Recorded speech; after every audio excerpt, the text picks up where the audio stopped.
Welcome, listeners, to a captivating exploration of the Introduction to Success Habits, Proven Principles for Greater Wealth, Health, and Happiness by Napoleon Hill. Picture a small radio studio in Paris, Missouri, in 1952. The air hums with anticipation as Napoleon Hill, a man who spent decades unraveling the secrets of success, steps up to the microphone.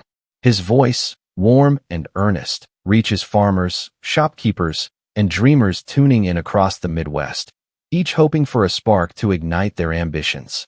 These radio talks, later compiled into Success Habits, are a treasure trove of wisdom, discovered by the Napoleon Hill Foundation and shared with the world.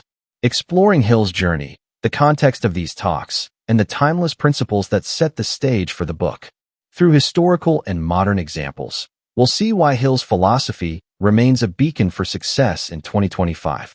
So, settle in, open your mind, and let's begin this journey to greatness.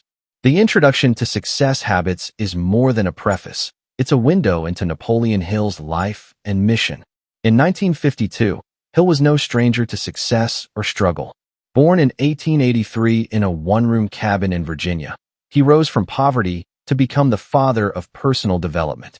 His seminal work, Think and Grow Rich, published in 1937, had already sold millions, inspired by a 1908 meeting with steel magnate Andrew Carnegie. Carnegie challenged Hill to study the principles of success by interviewing titans like Thomas Edison, Henry Ford, and John D. Rockefeller, a task Hill pursued for 20 years without pay. This mission shaped his philosophy. Success is not luck but a science, governed by universal laws anyone can apply. By 1952, Hill was in his late 60s, his hair silver, but his passion undimmed. The introduction explains how these radio talks came to be. A man named Bill Robinson, a Paris, Missouri resident, read Think and Grow Rich 14 years earlier and vaguely wished to bring Hill to his town. That wish languished until 1952, when Robinson saw an ad for Hill's lecture in St. Louis. With newfound clarity, he declared, "I'm going now to bring Hill here." This decisive action led to Hill's radio series, broadcast from Paris, a small town of 1,200. The introduction frames this story as a preview of Hill's first principle, definiteness of purpose. Robinson's shift from vague desire to focused action mirrors the book's core message. Success begins with clarity and commitment. The introduction also sets the historical stage. In 1952, America was navigating post-war prosperity and the Korean War shadow. Farmers faced mechanization, small businesses competed in a booming economy, and families sought stability. Hill's talks, delivered in a folksy, relatable style, spoke directly to these listeners. Unlike the dense Think and Grow Rich, Success Habits feels like a conversation with a wise mentor, offering practical tools for wealth, health, and happiness. The introduction promises a blueprint for anyone, from a Missouri farmer to a modern entrepreneur, to achieve their dreams. Chapter 1. The Power of Definiteness of Purpose. It's 1952, and Napoleon Hill is addressing a crowd of farmers, shopkeepers, and dreamers tuning in on their radios. He begins with a story that sets the stage for his entire philosophy. A man named Bill Robinson, a resident of Paris, Missouri, once read Hill's groundbreaking book, Think and Grow Rich. Inspired, Robinson thought, "Someday, I'll meet Napoleon Hill and bring him to my town." But that vague wish floated in his mind for 14 years, unfulfilled, like a ship adrift. Then, one day, Robinson saw an advertisement. Hill was speaking in St. Louis, just a few hours away. This time, Robinson didn't hesitate. He declared, "I'm going to St. Louis now to bring Hill to Paris." With that clear, definite purpose, he acted, met Hill, and convinced him to deliver these radio talks.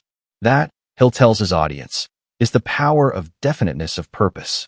Definiteness of purpose is the starting point of all achievement, Hill asserts. It's not enough to want success in a general sense. You must know exactly what you want and commit to it with laser-like focus. Without this clarity, you're like a ship without a rudder, tossed by the waves of life. Hill draws from his own experience, sharing how, as a young man, he accepted a challenge from steel magnate Andrew Carnegie. Carnegie tasked Hill with studying the principles of success, interviewing titans like Thomas Edison and Henry Ford, all without financial support. Hill's definite purpose, to create a philosophy that would empower millions, drove him through 20 years of tireless work, culminating in Think and Grow Rich. But Hill's message isn't just for industrial giants. He speaks directly to his 1952 audience, many of whom are rebuilding their lives after the Great Depression and World War II. Your purpose could be to grow the best crops in the county, to raise a happy family, or to start a small business, he says. The key is to define it clearly, write it down, and let it guide every decision. Hill's radio talks, delivered in a folksy, relatable tone, make this principle feel accessible to everyone, from the farmer in Missouri to the aspiring entrepreneur listening today.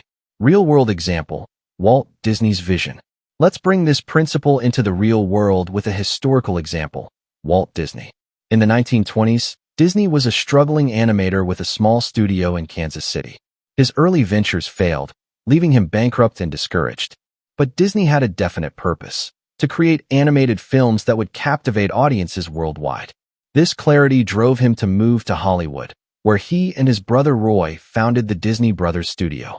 Despite setbacks, like losing the rights to his first successful character, Oswald the Rabbit, Disney stayed focused. In 1928, he created Mickey Mouse, a character that launched his empire. Later, his purpose expanded to building Disneyland, a magical kingdom for families. When skeptics doubted the project, Disney's unwavering commitment kept him on course. By the time he died in 1966, Disney's definite purpose had transformed entertainment, proving Hill's point. A clear goal, pursued relentlessly, can change the world. Modern example, Sarah Blakely and Spanx. Fast forward to today, and we see definiteness of purpose in action with Sarah Blakely, the founder of Spanx. In the late 1990s, Blakely was a door-to-door salesperson, selling fax machines in Florida's sweltering heat. Frustrated by ill-fitting pantyhose, she had an idea: create a comfortable, shaping undergarment for women. With no fashion background and only $5,000 in savings, Blakely defined her purpose: to empower women through innovative clothing.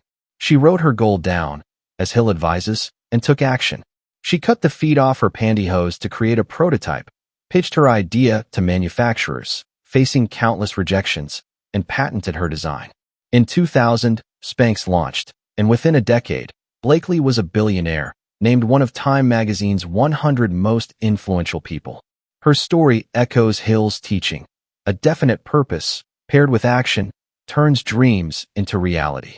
Chapter 2. Mastering Your Definite Purpose. Hill builds on this foundation in Chapter 2, teaching how to master your definite purpose. Knowing your goal is one thing, living it is another.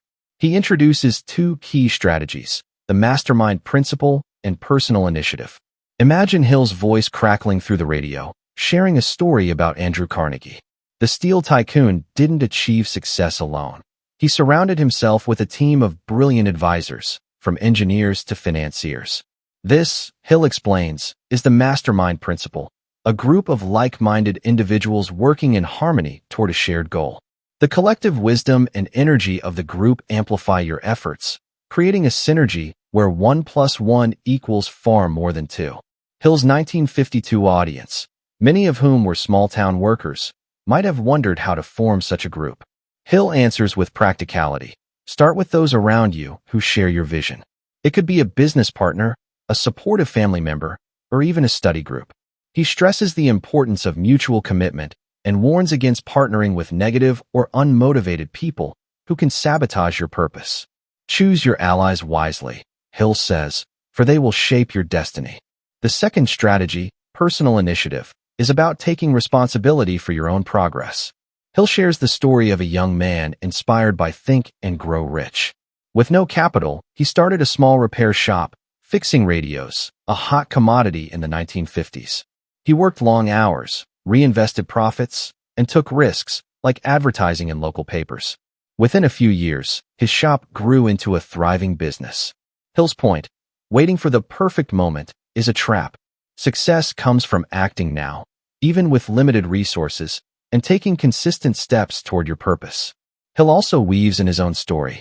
When Carnegie challenged him to study success, Hill had no funding or guarantee of success. Yet, he took initiative, interviewing hundreds of leaders and compiling their insights.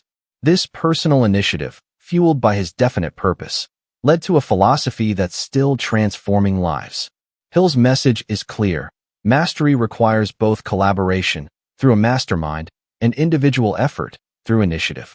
Real-world example, the Wright brothers' mastermind. Let's look at a historical example of mastering a definite purpose. The Wright brothers, Orville and Wilbur. In the late 1890s, their purpose was clear: to build a machine that could achieve powered, controlled flight. As bicycle mechanics in Dayton, Ohio, they had little formal education or resources, but they formed a mastermind alliance, not with a large team, but with each other. The brothers complemented one another's strengths. Wilbur was the visionary, Orville the practical tinkerer. They also corresponded with aviation pioneers like Octave Chanute, learning from their experiments. Their personal initiative shone through years of trial and error, building gliders, testing wing designs, and even constructing a wind tunnel to study aerodynamics. In 1903, their persistence paid off with the first successful powered flight at Kitty Hawk.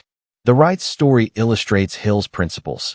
A clear purpose, a mastermind partnership, and relentless initiative can achieve the impossible. Modern example, Elon Musk and Tesla's mission. Now, consider a modern example, Elon Musk and Tesla. In 2003, Musk co-founded Tesla with a definite purpose: to accelerate the world's transition to sustainable energy. This wasn't just about building electric cars, it was about reshaping an industry dominated. Chapter 3. The Discipline of Accurate Thinking. It's a crisp evening in 1952, and Hill's radio audience, farmers, small business owners, and families, leans closer to their sets. The world feels uncertain, with post-war changes and a flood of opinions shaping public thought. Hill cuts through the noise with a bold statement. Accurate thinking is cold-blooded thinking. His tone is firm but friendly, as if he's speaking directly to each listener. He explains that accurate thinking is the ability to separate fact from fiction, to evaluate information objectively, and to make decisions that align with your goals. In an era of rumors, political debates, and economic shifts, this skill is a lifeline. Hill shares a cautionary tale to drive his point home. A businessman, charmed by a smooth-talking partner, signs a contract without reading the fine print. The result? He loses his savings and his business. This man let emotion cloud his judgment, Hill says, his voice tinged with sympathy. The lesson is clear. Decisions based on feelings, assumptions, or unverified information often lead to disaster. Hill offers a simple framework for accurate thinking. Ask, is this a fact or an opinion? Is it relevant to my purpose? He urges his audience to question everything: ads, gossip, even their own biases. But accurate thinking isn't just about avoiding mistakes. It's about aligning your decisions with your definite purpose, the cornerstone of Hill's philosophy introduced earlier. He recounts his own experience working with Andrew Carnegie, who commissioned him to study success. Carnegie's empire was built on cold, calculated decisions, like investing in steel during economic downturns when others panicked. Hill challenges his listeners to adopt this discipline, whether they're negotiating a sale, choosing a career, or managing family finances. Your mind is your greatest asset, he says, but only if you use it wisely. Hill also warns against common traps: prejudice, wishful thinking, and the desire for quick fixes. He shares a lighter story of a farmer who bought a miracle crop fertilizer based on hype, only to find it worthless. The 1952 audience chuckles, but the lesson lands. Accurate thinking requires effort and skepticism. Hill's message is timeless. Whether you're a Missouri farmer or a modern professional, clear thinking is the foundation of success. Real-world example, John D. Rockefeller's calculated moves. Let's step back in time for a historical example of accurate thinking. John D. Rockefeller, the oil magnate. In the 1860s, the oil industry was chaotic, with wild price swings and speculative ventures. Rockefeller, then a young entrepreneur, saw opportunity but refused to act on impulse. His definite purpose was to dominate the oil market through efficiency and scale. He practiced accurate thinking by analyzing data, production costs, transportation logistics, and market trends. When competitors chased quick profits, Rockefeller invested in refineries and negotiated exclusive railroad deals, cutting costs. By 1880, his Standard Oil controlled 90% of U.S. oil refining. His success wasn't luck, it was the result of cold-blooded decisions, like buying out rivals during economic slumps when others saw only risk. Rockefeller's story aligns with Hill's teaching. Accurate thinking turns chaos into opportunity. Modern example: Angela Merkel's crisis leadership. Now, let's look at a modern example. Angela Merkel, Germany's former chancellor. Known as the scientist for her analytical approach, Merkel led Germany through multiple crises, from the 2008 financial meltdown to the 2015 refugee influx. Her definite purpose was to maintain stability and prosperity for Europe. During the Eurozone crisis, while others reacted emotionally, demanding austerity or bailouts, Merkel insisted on data-driven solutions. She studied economic reports, consulted experts, and weighed long-term impacts. Her decisions, like enforcing fiscal reforms while supporting struggling nations, were unpopular but effective, preserving the euro's stability. Merkel's accurate thinking, grounded in facts and aligned with her purpose, earned her global respect. Her story shows that Hill's principle applies beyond business, shaping leadership in any field. Chapter 4. How to be an accurate thinker. In Chapter 4, Hill shifts from theory to practice, offering tools to become an accurate thinker. His voice on the 1952 radio broadcast grows animated as he introduces controlled attention, the ability to focus your mind on what matters most. He tells the story of a factory worker in St. Louis who dreamed of becoming an engineer. After long shifts, he was exhausted, tempted to unwind with friends or radio shows. Instead, he dedicated 1 hour each night to studying engineering texts, shutting out distractions. Within 3 years, he earned a degree and landed his dream job. Hill's point: success demands sacrifice. By controlling your attention, you prioritize your purpose over fleeting pleasures. Hill also dives into autosuggestion, a technique from his earlier work, Think and Grow Rich. Autosuggestion is about programming your subconscious with positive, purposeful thoughts. Hill shares a personal anecdote. Early in his career, self-doubt threatened to derail his mission to create a success philosophy. He countered this by repeating affirmations daily, like, "I am confidently sharing my work with the world." Over time, these words reshaped his mindset, giving him the courage to persevere. Your subconscious believes what you tell it, Hill explains, so feed it truth and ambition. But autosuggestion isn't wishful thinking. It's a tool to reinforce accurate thinking. Hill advises combining it with facts. For example, if your purpose is to start a business, affirm, "I am building a successful company," while studying market trends and financial plans. He also emphasizes concentration, urging listeners to eliminate mental clutter. In 1952, this meant ignoring gossip or sensational news. Today, it might mean limiting social media or multitasking. Hill wraps up with a call to action: make accurate thinking a habit. Practice questioning information, focusing on your purpose, and using autosuggestion daily. His tone is encouraging, like a mentor cheering you on.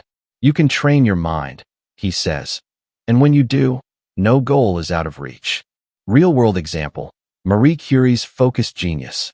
Let's explore a historical example of mastering accurate thinking: Marie Curie, the pioneering scientist. In the late 1890s, Curie's definite purpose was to understand radioactivity, a new and mysterious field. Working in a cramped Paris lab, she faced skepticism from male colleagues and limited funding. Yet, she practiced controlled attention, dedicating hours to meticulous experiments, often at the expense of sleep or social life. Curie also used a form of autosuggestion, visualizing breakthroughs even when results were slow.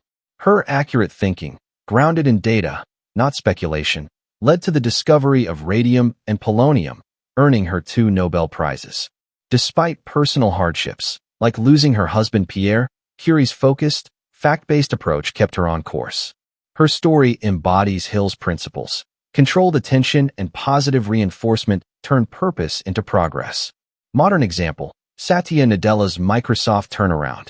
For a modern example, consider Satya Nadella, Microsoft CEO since 2014. When Nadella took over, Microsoft was struggling, overshadowed by competitors like Apple and Amazon. His definite purpose was to transform Microsoft into a cloud computing leader. Nadella practiced accurate thinking by analyzing market data, recognizing the shift to cloud services, and ignoring nostalgic attachment to Microsoft's past, like its Windows dominance. He used controlled attention, focusing the company on Azure, Microsoft's cloud platform, even when early investments strained profits. Nadella also employed auto-suggestion, fostering a growth mindset culture through company-wide affirmations like, "We learn, we innovate, we grow." By 2020, Azure was a global leader, and Microsoft's market value soared past $1 trillion. Nadella's story shows how Hill's tools, focus, fact-based decisions, and positive reinforcement drive success in today's tech-driven world. Applying these principles today. So, how can you apply accurate thinking in 2025? Start by auditing your information sources. Hill's 1952 audience dealt with biased newspapers or word-of-mouth rumors. Today, we face algorithm-driven news feeds and viral misinformation. Practice Hill's framework. When you encounter a claim, say, a financial tip or health advice, ask, is this fact or opinion? Can I verify it? Use reliable sources like academic studies or expert analyses to guide your decisions. Next, master controlled attention. Identify your purpose, whether it's advancing your career, improving your health, or learning a skill, and protect time for it. Try Hill's 1-hour rule. Dedicate 60 minutes daily to focused work, free from distractions like notifications or social media. Apps like Freedom or Forest can help block digital noise, mimicking the discipline of Hill's factory worker. Finally, use auto-suggestion to reinforce your purpose. Write an affirmation tied to your goal, like, I am confidently growing my freelance business. Repeat it morning and night, but back it with action. Research clients, update your portfolio, or take a course. Hill's 1952 advice fits perfectly in our era of mindfulness and habit building. Challenges and solutions. Hill acknowledges that accurate thinking isn't easy. Emotions, biases, and distractions can cloud your judgment. In 1952, his audience grappled with fear of economic instability. Today, we face information overload and decision fatigue. Hill's solution: practice daily. Start small, like verifying one piece of news before sharing it. If you struggle with focus, use time blocking to structure your day, reserving slots for deep work. If negative thoughts creep in, counter them with auto-suggestion, as Hill did during his own setbacks, like the financial loss after his 1941 divorce. Hill also warns against mental laziness, the tendency to accept opinions without scrutiny. To combat this, cultivate curiosity. Ask questions, seek diverse perspectives, and challenge your assumptions. This discipline, Hill promises, builds a mind that's sharp and resilient. Chapter 5. The Essence of Applied Faith. The static of the 1952 radio fades, and Hill's voice comes through, steady and warm. Applied faith, he says, is not blind belief or wishful thinking. It's a state of mind where you act as if your goal is already achieved. His tone carries a quiet intensity, as if he's sharing a secret that changed his life. Hill explains that applied faith is belief in your definite purpose, fueled by action, even when the odds seem stacked against you. It's not about religion, though it can be spiritual. It's about trusting your vision and moving forward with confidence. Hill shares a moving story to illustrate. A woman, widowed and living in poverty, had a singular purpose: to see her son graduate college. With no money and little education herself, she faced a daunting path. Yet, she visualized her son in a cap and gown, walking across the stage. She worked multiple jobs, saved every penny, and spoke daily affirmations to her son: "You will go to college."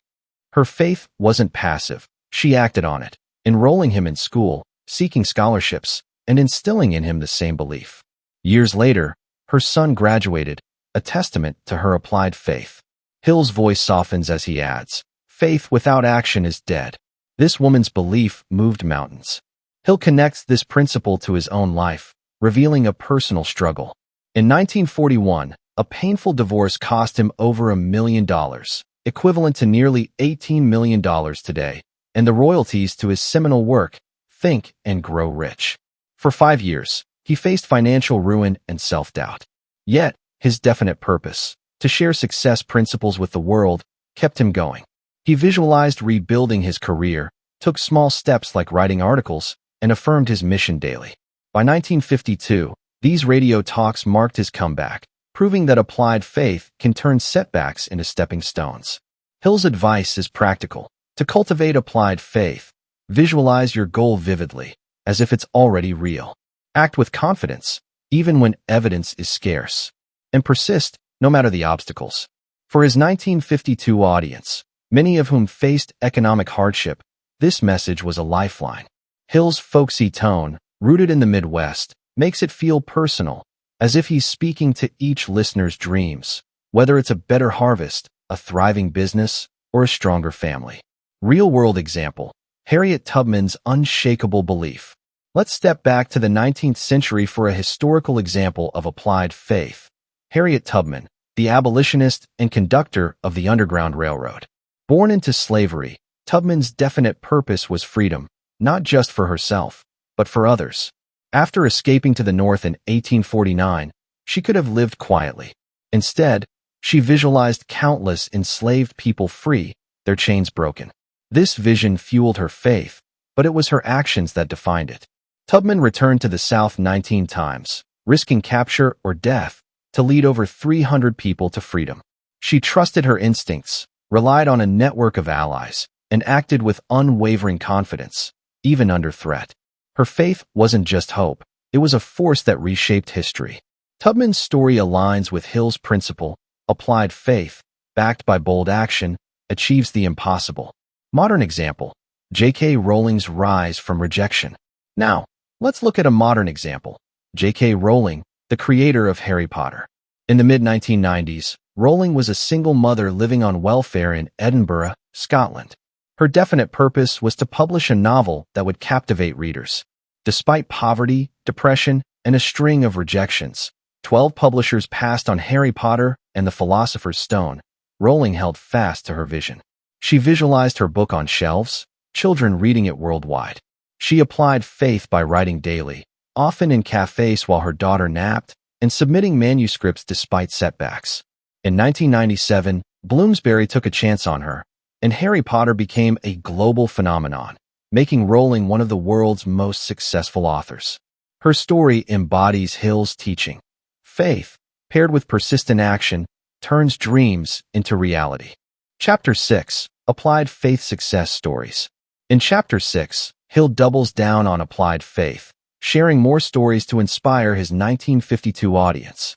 His voice crackles with enthusiasm as he tells of a Missouri farmer who lost his crops to a devastating drought. The bank threatened to foreclose, and neighbors urged him to sell. But the farmer had a definite purpose: to rebuild a thriving farm.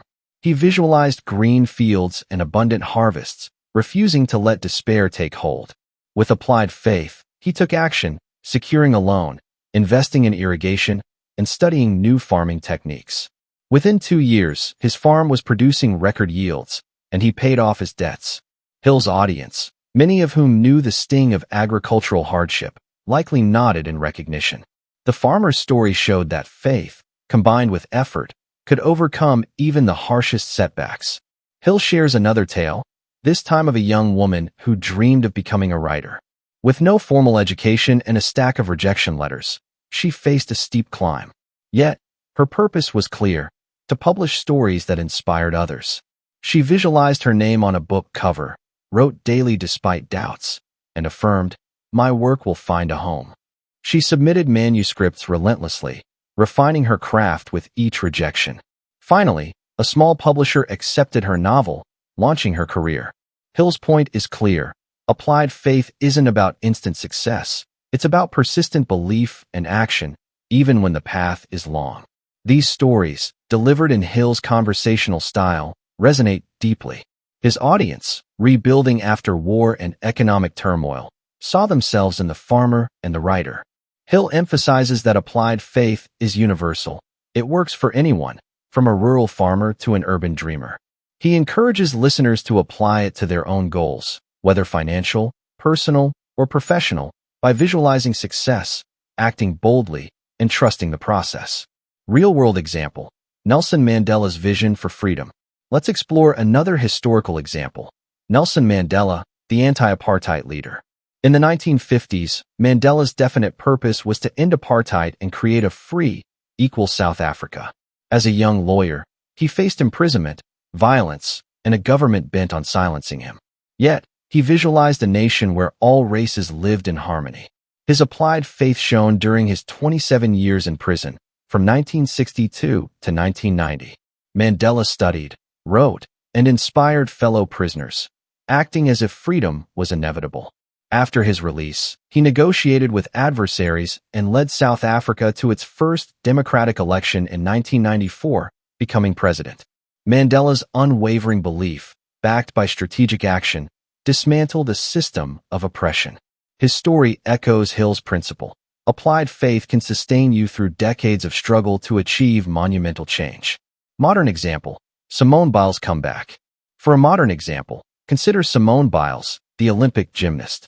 In 2020, Biles faced intense pressure as the world's top gymnast, compounded by mental health challenges and the trauma of surviving abuse within USA Gymnastics. During the Tokyo Olympics, she withdrew from several events to prioritize her well-being, a decision met with both support and criticism. Her definite purpose was to compete on her terms, healthy in mind and body. Biles visualized returning stronger, trusting her ability to overcome. She applied faith by seeking therapy, training with intention, and advocating for mental health.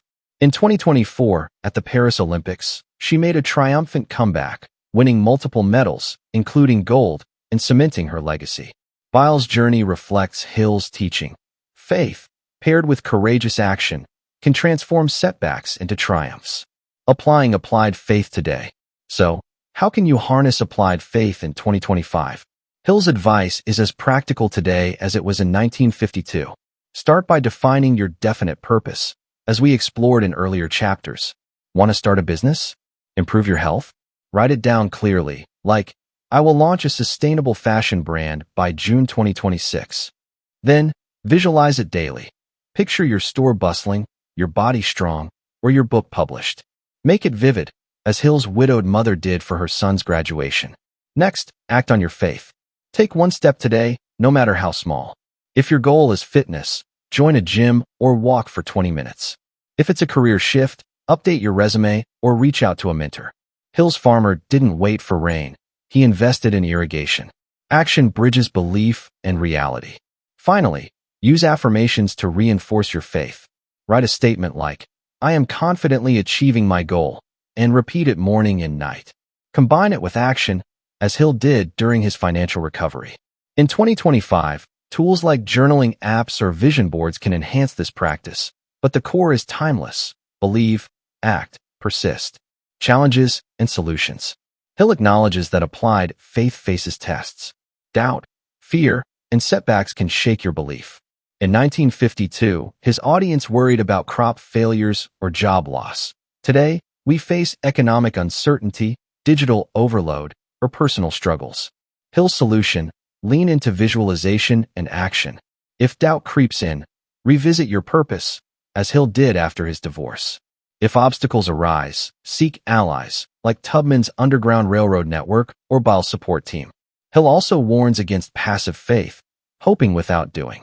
To avoid this, set deadlines for your actions, like applying for a loan by next month or finishing a draft by Friday. Track progress weekly, as Hill's writer did with her manuscripts. This discipline, he promises, builds a faith that's unbreakable. Chapter 7. The 15 Major Causes of Failure. The radio crackles to life, and Hill's voice fills the air, direct and sobering. Success doesn't happen by chance, he says, and neither does failure. In Chapter 7, Hill shifts from inspiration to introspection, presenting the 15 major causes of failure, a roadmap of pitfalls that derail even the most ambitious. His 1952 audience, many grappling with tight budgets or uncertain futures, listens intently as Hill lists these causes: lack of a definite purpose, lack of self-discipline, procrastination, negative mental attitude, indecision, the desire for something for nothing, and more. He also includes external factors, like unfavorable childhood influences, but emphasizes that most failures stem from choices within our control. Hill lingers on one cause that resonates deeply, giving in to fear. He identifies 7 basic fears: poverty, criticism, ill health, loss of love, old age, loss of liberty, and death that paralyze action. His voice softens as he shares a personal story. Early in his career, fear of criticism nearly stopped him from publishing his work. "I worried what others would think," he admits, "but I learned that fear is just a thought, and thoughts can be changed." By confronting this fear, Hill pushed forward, eventually reaching millions with Think and Grow Rich. Another key cause is procrastination, which Hill calls the thief of opportunity. He tells of a man who dreamed of starting a hardware store but kept waiting for the right time. Years passed, and someone else opened a store in his town, seizing the market. The man's delay cost him his dream. Hill's tone turns firm. The time to act is now. Waiting for perfection is a trap. Hill also warns against lack of persistence, noting that many give up just before a breakthrough. He shares a story of a farmer who sold his land after years of poor yields, only for the new owner to discover a rich vein of coal beneath it. The farmer's failure wasn't the land. It was his refusal to keep trying. Hill's message is clear. Failure is often self-inflicted, but it's also preventable. He urges his audience to audit their habits, identify which causes apply, and take corrective action. For his listeners, facing the challenges of the early 1950s, this chapter is a wake-up call, a chance to take control of their destinies. Real-world example: Thomas Edison's resilience. Let's step back to the late 19th century for a historical example of overcoming failure. Thomas Edison, the inventor of the light bulb. Edison's definite purpose was to create practical electric lighting, but his path was littered with setbacks. He tested over 6,000 materials for the filament, each failure costing time and money. Critics mocked him, and financial backers grew impatient. Yet, Edison avoided Hill's causes of failure. He refused to procrastinate, working tirelessly. He rejected a negative mental attitude, viewing each failure as a step closer to success. And he conquered fear of criticism, famously saying, "I have not failed. I've just found 10,000 ways that won't work." In 1879, Edison succeeded, lighting the world and proving Hill's point. Identifying and avoiding the causes of failure, like giving up too soon, leads to breakthroughs.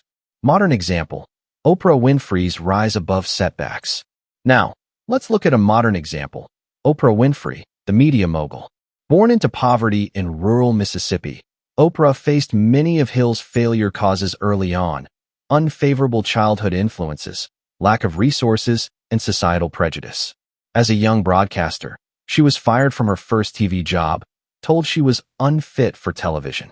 Fear of criticism could have stopped her, but Oprah's definite purpose, to inspire and connect through storytelling, kept her moving. She avoided procrastination, seizing every opportunity, from local radio to a Chicago talk show. She also rejected the desire for something for nothing, working tirelessly to hone her craft. By the 1980s, the Oprah Winfrey Show was a global phenomenon, and her empire, spanning TV, publishing, and philanthropy, made her a billionaire. Oprah's story shows that auditing and overcoming failure causes, as Hill advises, can transform adversity into triumph. Chapter 8: Persistence and Decisiveness. In Chapter 8, Hill shifts from avoiding failure to building success, focusing on persistence and decisiveness. His voice on the 1952 broadcast grows animated, filled with conviction. Persistence, he says, is the sustained effort to achieve your purpose, no matter the obstacles. Decisiveness is the habit of making firm choices quickly and sticking to them. Together, these qualities counter the causes of failure, turning dreams into reality. Hill shares a story of Thomas Edison, yes, the same inventor from Chapter 7, to illustrate persistence. Edison's thousands of failed filament experiments weren't a sign of defeat, but of relentless effort. He kept going when others would have quit, Hill says, his tone admiring. Edison's persistence, coupled with decisive action, like choosing to test new materials daily, changed the world. Hill connects this to his own life, recounting his recovery after the 1941 divorce that cost him his fortune. "I lost everything," he admits, "but I decided to rebuild, step by step. By making quick, firm choices, like resuming his writing and lectures, Hill regained his footing, leading to these radio talks. Decisiveness, Hill explains, is about avoiding indecision, one of the failure causes from Chapter 7. He tells of a young woman who wanted to open a bakery but hesitated, fearing failure. Months turned into years, and her dream faded. Indecision is a decision to do nothing, Hill warns. He advises setting deadlines for choices and acting, even if the path isn't perfect. For his 1952 audience, this was practical advice. Whether deciding to plant a new crop or invest in a business, acting swiftly was key in a fast-changing world. Hill offers a tangible tool. Create a daily action plan tied to your definite purpose. Write down 3 tasks each morning, he suggests, and do them, no excuses. This habit builds persistence and decisiveness, ensuring steady progress. His tone is encouraging, like a coach urging you to take the field. You have the power to keep going, he says, and to choose your path with confidence. Real-world example, Henry Ford's determined vision. Let's explore a historical example of persistence and decisiveness. Henry Ford, the automotive pioneer. In the early 1900s, Ford's definite purpose was to make cars affordable for the average American. His early ventures failed, and investors doubted his vision for a mass-produced vehicle. Yet, Ford was persistent, refining his assembly line concept despite setbacks. He was also decisive, rejecting advice to focus on luxury cars and instead betting on the Model T. When engineers said a V8 engine was impossible, Ford made a firm choice to pursue it, demanding daily progress. By 1908, the Model T revolutionized transportation, and the V8 engine later powered Ford's success. Ford's story aligns with Hill's principles.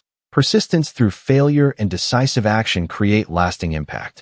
Modern example, Elon Musk's relentless drive. For a modern example, consider Elon Musk, the entrepreneur behind Tesla and SpaceX. Musk's definite purpose is to advance humanity through sustainable energy and space exploration. In the early 2000s, Tesla faced near bankruptcy, with production delays and skeptical investors.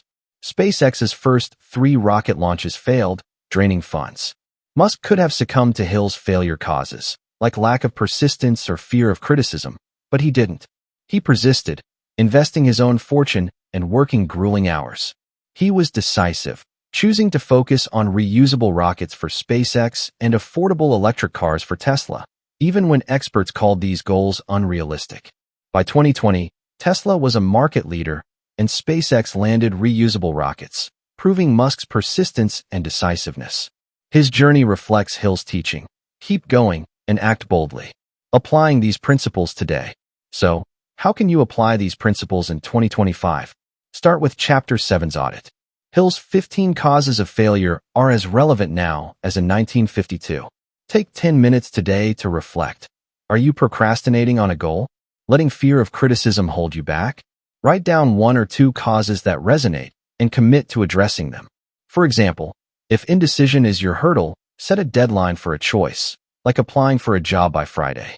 Next, embrace persistence and decisiveness from Chapter 8. Identify your definite purpose, as Hill teaches in earlier chapters. Want to launch a podcast? Get healthier? Create a daily action plan, as Hill suggests. List 3 tasks each morning. Say, recording a pilot episode, walking 30 minutes, or researching equipment, and do them. If setbacks arise, channel Edison or Musk. View them as lessons, not defeats. To build decisiveness, practice making small choices quickly. Should you attend a networking event? Decide in 24 hours, then act. In 2025, tools like task apps, Trello, Todoist can help track your action plans, but the core is timeless. Act now. Keep going. Hill's 1952 audience used notebooks. Today, your phone can be your ally. Challenges and solutions. Hill acknowledges that avoiding failure and staying persistent isn't easy. In 1952, his audience faced economic uncertainty. Today, we navigate inflation, digital distractions, and global challenges. Fear of failure, Hill's 7th cause, can paralyze, especially in a world of social media scrutiny. Hill's solution: reframe fear as a signal to act. If you fear starting a business, take 1 step, like drafting a plan, to build momentum. Procrastination, another common cause. thrives in our era of endless streaming and notifications. Counter it with Hill's daily action plan and use apps to block distractions like freedom. If persistence wanes, revisit your purpose, as Hill did after his divorce, and visualize success, as he taught in Chapter 5. Your prior engagement with Hill's works, like the Law of Success, shows you value persistence. Now, apply it daily. Chapter 9. Self-discipline, the backbone of success. The radio hums to life, and Hill's voice carries a quiet authority. Self-discipline, he declares, is the ability to control your thoughts, emotions, and actions, even when temptation or difficulty arises. In Chapter 9, Hill calls self-discipline the backbone of success, the force that turns dreams into reality. His 1952 audience, many juggling tight budgets and long workdays, nods in recognition. Discipline, Hill explains, is what separates those who achieve their definite purpose from those who drift. Hill shares a light-hearted story to make his point. A man in his town loved sweets, indulging in pies and cakes daily. Over time, his health suffered and his energy waned. Frustrated, he decided to discipline himself, limiting desserts to once a week and prioritizing nutritious meals. Within months, he shed pounds, felt vibrant, and even boosted his confidence at work. Discipline isn't punishment, Hill says, chuckling. It's freedom to live the life you want. Hill breaks self-discipline into 3 key areas: emotional control, time management, and financial discipline. On emotions, he warns against impulsive reactions like anger, which can sabotage relationships. He recalls a moment early in his career when a heated argument with a colleague nearly cost him a partnership. By learning to pause and respond calmly, he salvaged the relationship and gained respect. For time management, Hill advocates budgeting your hours as carefully as your money, prioritizing tasks tied to your purpose. Financial discipline, meanwhile, means living within your means and investing in your goals, not fleeting pleasures. Hill ties this to his own life, sharing how self-discipline fueled his 20-year mission to create a success philosophy for Andrew Carnegie. Late nights, missed social events, and constant study tested his resolve, but his commitment to his purpose kept him focused. Discipline is a muscle, he tells his audience. The more you use it, the stronger it gets. Hill's advice is practical. Identify one area where you lack discipline and commit to a 30-day improvement plan. For his listeners, this might mean resisting overspending or sticking to a farming schedule.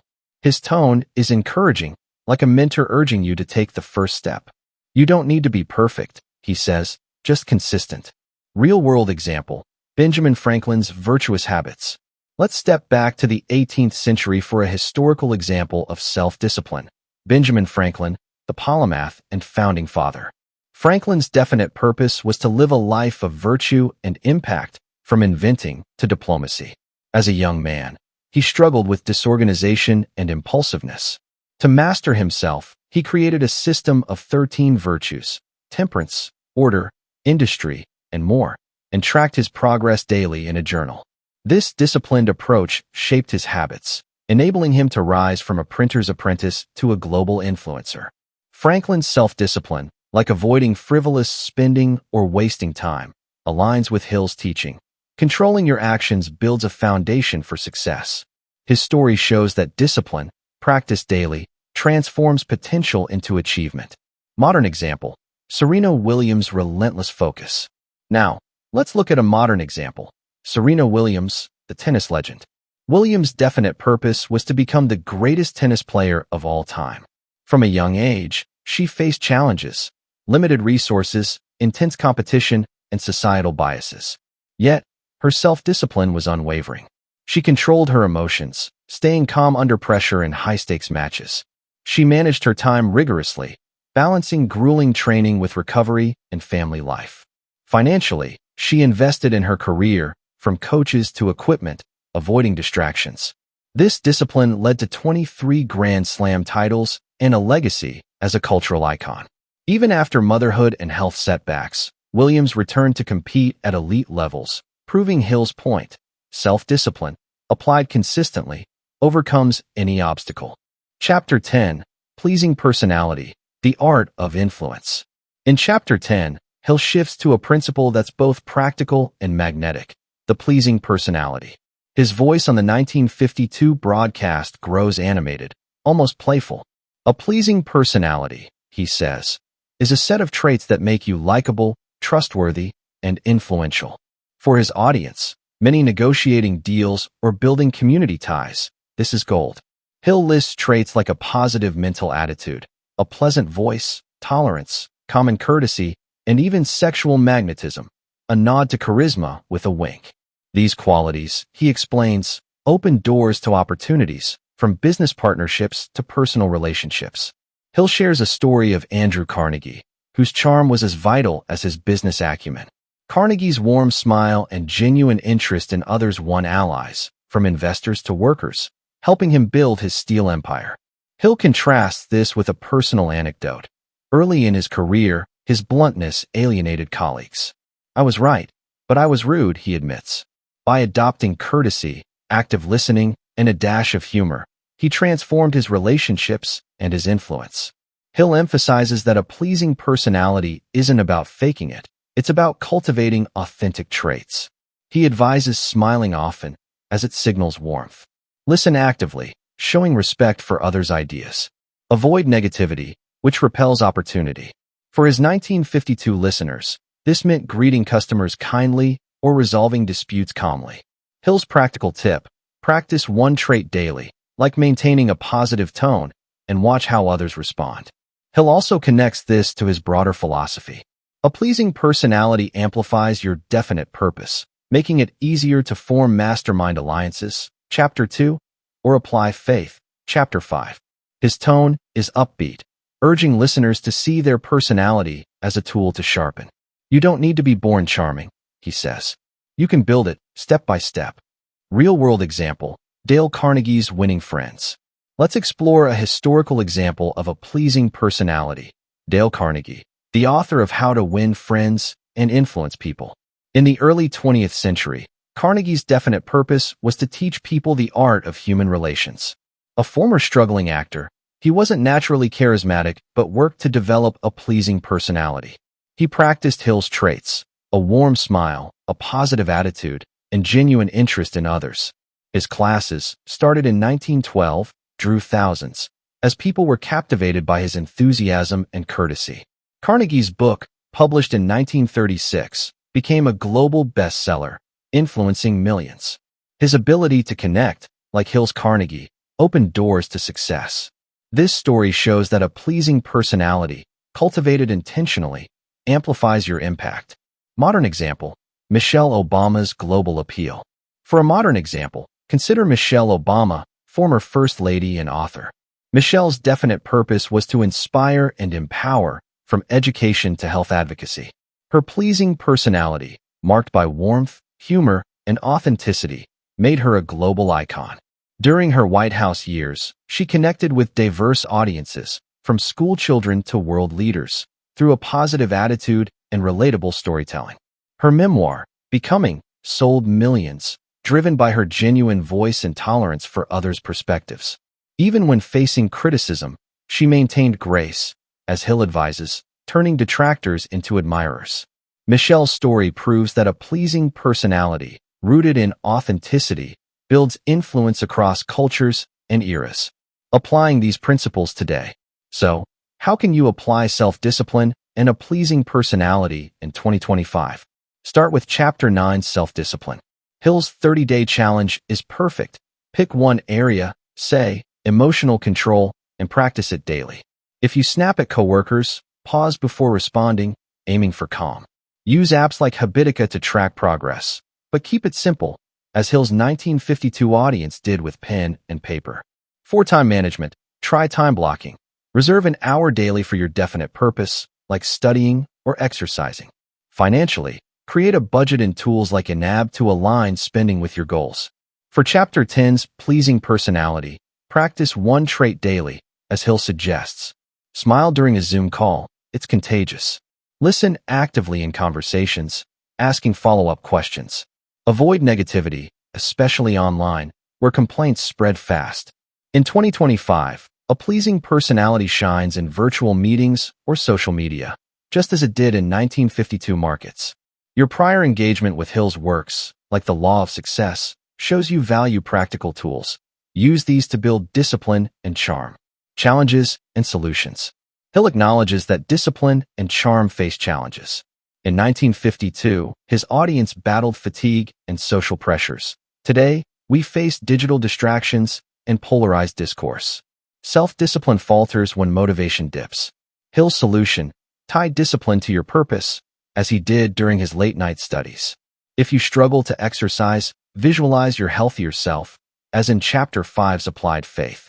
Use accountability partners, like Hill's mastermind groups, to stay on track. A pleasing personality can be tough in tense situations. Hill's advice: practice tolerance and courtesy, even when provoked. If online debates tempt negativity, pause before posting, as Hill paused before arguing. Role models like Michelle Obama show that grace under pressure wins hearts. Hill's 1952 wisdom fits our era. Small, consistent efforts build lasting habits. Chapter 11. More factors of a pleasing personality.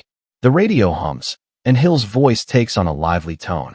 A pleasing personality isn't just about a smile or a kind word, he says. It's a way of being that draws people to you and opens doors. In Chapter 11, Hill expands on the pleasing personality introduced in Chapter 10, diving into subtler traits that make you unforgettable. His 1952 audience, many navigating tight-knit communities or competitive markets, listens eagerly. Hill lists traits like flexibility, grace under pressure, sincerity, and going the extra mile, a principle from his earlier works. These qualities, he explains, amplify your influence, whether you're selling crops, leading a team, or building friendships. Hill shares a story to bring this to life. A woman in his town, despite limited means, carried herself with remarkable poise. When a storm damaged her home, she didn't complain. Instead, she organized neighbors to help, thanked them sincerely, and adapted to the setback with grace. Her flexibility and positive attitude earned her respect, and local merchants offered aid, seeing her as a leader. She didn't have money, Hill says, but her personality was her wealth. Another key trait is going the extra mile, doing more than expected. Hill tells of a hotel clerk who noticed a guest's interest in local history. Instead of just checking him in, the clerk compiled a list of nearby historical sites and shared it with a smile. The guest, a wealthy businessman, was so impressed that he recommended the hotel to colleagues, earning the clerk a promotion. Hill's point: small acts of extra effort compound, attracting opportunities. Hill ties this to his own journey. Early in his career, his rigidity, insisting on his way, strained partnerships. By adopting flexibility and sincerity, he built stronger alliances, like those that led to these radio talks. He advises his audience to practice adaptability, stay calm under stress, and always give more than required. For his listeners, this might mean helping a neighbor or exceeding a customer's expectations. Hill's tone is encouraging, urging everyone to see their personality as a skill to hone. You can be the person others trust and admire, he says, if you choose to build these traits. Real-world example: Eleanor Roosevelt's graceful influence. Let's step back to the mid-20th century for a historical example of a pleasing personality: Eleanor Roosevelt, the former First Lady. Eleanor's definite purpose was to advocate for human rights and social justice. Despite facing criticism for her unconventional role, she cultivated a pleasing personality through sincerity, flexibility, and going the extra mile. During World War II, she visited troops and hospitals, listening to soldiers' stories with genuine care. Her grace under pressure shone when she faced racist backlash for supporting African American rights. She responded with calm resolve, earning allies worldwide. Her extra efforts, like drafting the Universal Declaration of Human Rights, made her a global icon. Eleanor's story aligns with Hill's teaching: a pleasing personality, built on authentic traits, amplifies your impact and opens doors. Modern example: Satya Nadella's collaborative charm. Now, let's look at a modern example. Satya Nadella, Microsoft CEO since 2014. Nadella's definite purpose was to transform Microsoft into a collaborative, innovative leader in tech. When he took over, the company was seen as stagnant, trailing competitors. Nadella's pleasing personality, marked by sincerity, flexibility, and going the extra mile, changed that. He listened to employees and partners, adapting to their feedback, and fostered a growth mindset culture. During a 2014 conference, when a panelist's remark sparked controversy, Nadella responded with grace, acknowledging his own misstep and committing to inclusivity. His extra efforts, like partnering with rivals, e.g., Apple, Linux, revitalized Microsoft, pushing its market value past $2 trillion by 2021. Nadella's story shows that Hill's traits, adaptability, sincerity, and extra effort, drive success in today's fast-paced world. Chapter 12, Cosmic Habit Force, the Law of Destiny. In Chapter 12, Hill introduces his most profound and esoteric principle, cosmic habit force. His voice on the 1952 broadcast grows reflective, almost reverent. Cosmic habit force, he says, is the universal law that turns your repeated thoughts and actions into automatic habits, shaping your destiny. For his audience, many seeking stability in an uncertain world, this is a revelation. Hill explains that every action you repeat, whether positive, like goal setting, or negative, like procrastination, becomes a habit wired into your subconscious. These habits, governed by cosmic habit force, determine your life's outcomes. Hill shares a personal example to ground this concept. After his 1941 divorce, which cost him his fortune and Think and Grow Rich royalties, negative thoughts threatened to derail him. He caught himself dwelling on loss and consciously replaced those thoughts with affirmations. I will rebuild my career. He built new habits, writing daily, seeking opportunities, and staying positive. By 1952, these radio talks were proof that cosmic habit force had worked, turning his disciplined actions into a new chapter of success. Your habits are your future, Hill says, and you choose them. Hill cites historical figures to illustrate. Mahatma Gandhi, he notes, used disciplined habits of nonviolence, daily meditation, public speeches, and peaceful protests to lead India's independence movement. Gandhi's repeated actions became automatic, shaping history through cosmic habit force. Hill's message, small, consistent habits create monumental results. For his listeners, Hill offers a practical framework. Identify a success-oriented habit, practice it daily for 21 days, and let cosmic habit force make it second nature. Want to grow your business? Commit to one daily task, like contacting a client. Want better health? Walk 20 minutes each morning. His tone is empowering, urging everyone to start small, but start now. The universe rewards consistency, he says, so plant the right habits today. Real-world example, Martin Luther King Jr.'s habit of justice. Let's explore a historical example of cosmic habit force. Martin Luther King Jr., the civil rights leader. King's definite purpose was to achieve racial equality through nonviolent resistance. In the 1950s and 1960s, he faced threats, arrests, and violence, yet he built habits aligned with his purpose. He wrote speeches daily, studied nonviolence, inspired by Gandhi, and organized marches, repeating these actions until they were second nature. His habit of delivering powerful, hopeful messages, like the 1963 I Have a Dream speech, galvanized millions. Cosmic habit force turned King's disciplined actions into a movement that reshaped America. His story proves Hill's principle. Repeated habits, rooted in purpose, create a destiny of impact. Modern example, Marie Kondo's tidying empire. For a modern example, consider Marie Kondo, the organization expert. Kondo's definite purpose was to help people live clutter-free, joyful lives. As a young woman in Japan, she developed habits of tidying and studying organization, repeating these actions daily. She visualized homes transformed by her methods, a practice Hill would recognize. Her KonMari method, keeping items that spark joy, became a habit she taught others, practicing it consistently in client homes. By 2011, her book The Life-Changing Magic of Tidying Up sparked a global movement, and her Netflix shows and brand followed. Cosmic habit force turned Kondo's daily habits into a cultural phenomenon, showing that Hill's law applies to creative and personal goals in 2025. Applying these principles today. So, how can you apply these principles in 2025? Start with Chapter 11's Pleasing Personality. Hill's advice is timeless. Practice one trait daily.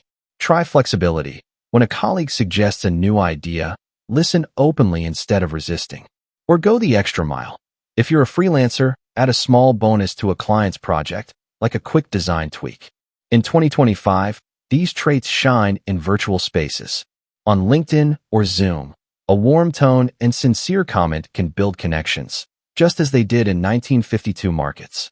Apps like Calendly can help you schedule extra-mile gestures, like follow-up calls, echoing Hill's hotel clerk. For Chapter 12's Cosmic Habit Force, follow Hill's 21-day plan. Pick a habit tied to your definite purpose, say, growing a side hustle. Commit to one daily task, like posting on social media or emailing a lead, for 3 weeks. Use habit tracking apps like Habitify to stay consistent, but keep it simple, as Hill's audience did with notebooks. If negativity creeps in, replace it with affirmations, as Hill did post-divorce. Your prior engagement with Hill's works, like the Law of Success, shows you value habit building. Now, make it automatic. Challenges and solutions. Hill acknowledges that building a pleasing personality and habits isn't easy. In 1952, his audience faced social pressures and economic strain. Today, we navigate digital noise and fast-paced lives. For a pleasing personality, stress can make flexibility or grace hard. Hill's solution: practice in low-stakes moments. If a meeting goes off track, stay calm and adapt, as Eleanor Roosevelt did under criticism. Online, where negativity spreads, channel Nadella's sincerity by posting constructive ideas. Cosmic Habit Force faces resistance from old habits, like procrastination. Hill advises starting small, 5 minutes of a new habit daily, and pairing it with a cue, like tidying after coffee, as Kondo did. If you falter, revisit your purpose, as Hill taught in Chapter 1, and lean on allies, like Chapter 2's mastermind groups. Your interest in philosophy of success suggests you're ready to build habits that last. Chapter 13. Further applications of the law of cosmic habit force. The radio crackles, and Hill's voice takes on a reflective tone.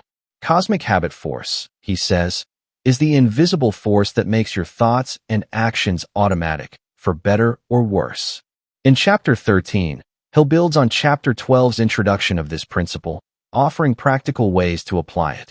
His 1952 audience, many seeking stability in a post-war world, listens closely as Hill explains that every habit, whether it's daily planning or chronic procrastination, becomes wired into your subconscious through repetition.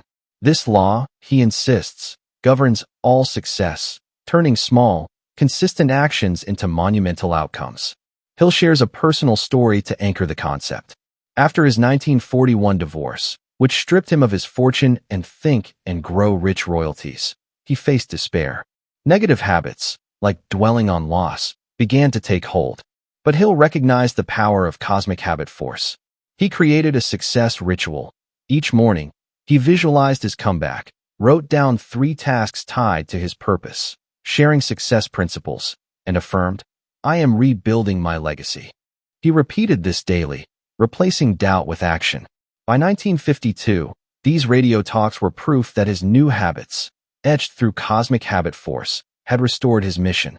You are the architect of your habits, Hill tells his listeners, and they build your future. Hill emphasizes that cosmic habit force is neutral. It amplifies both positive and negative patterns.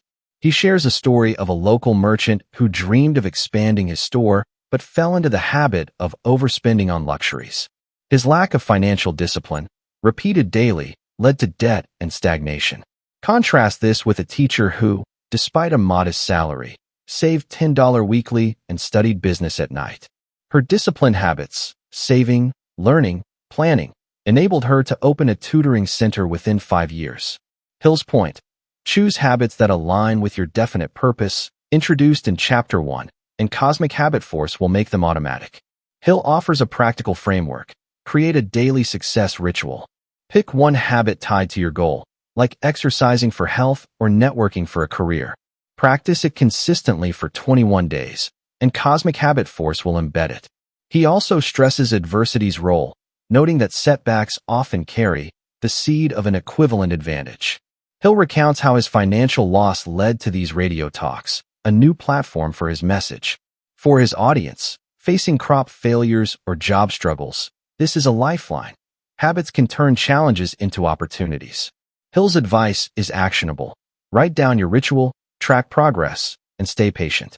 His tone is warm, like a mentor urging you forward. Start small, he says, but start today. The universe rewards those who persist. Real-world example, Rosa Parks' habit of courage. Let's step back to the 1950s for a historical example of cosmic habit force. Rosa Parks, the civil rights icon. Parks' definite purpose was to live with dignity and justice in a segregated America. In the years leading to her 1955 Montgomery bus boycott, she built habits of quiet resistance. She attended NAACP meetings regularly, studied nonviolent protest, and practiced speaking out against injustice in small ways, like challenging unfair treatment in daily life. These repeated actions, driven by her purpose, became automatic through cosmic habit force.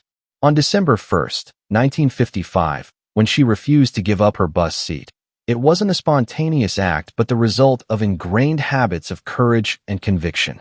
Her action sparked a movement, showing how cosmic habit force can turn small habits into history-changing outcomes. Modern example, James Clear's habit revolution. Now, let's look at a modern example. James Clear, author of Atomic Habits. Your prior interest in atomic habits makes this especially relevant. Clear's definite purpose was to help people improve through small changes. After a baseball injury derailed his athletic dreams, he faced adversity, much like Hill's financial loss. Clear built a success ritual. He wrote daily, researched behavior science, and shared one insight weekly on his blog. He tracked progress, refining his ideas through repetition. Over years, cosmic habit force made writing and teaching second nature. By 2018, Atomic Habits sold millions, becoming a global guide to habit building. Clear's story echoes Hill's teaching: consistent, purposeful habits, amplified by cosmic habit force, create extraordinary results. His emphasis on 1% improvements mirrors Hill's call for small, daily actions. Applying cosmic habit force today.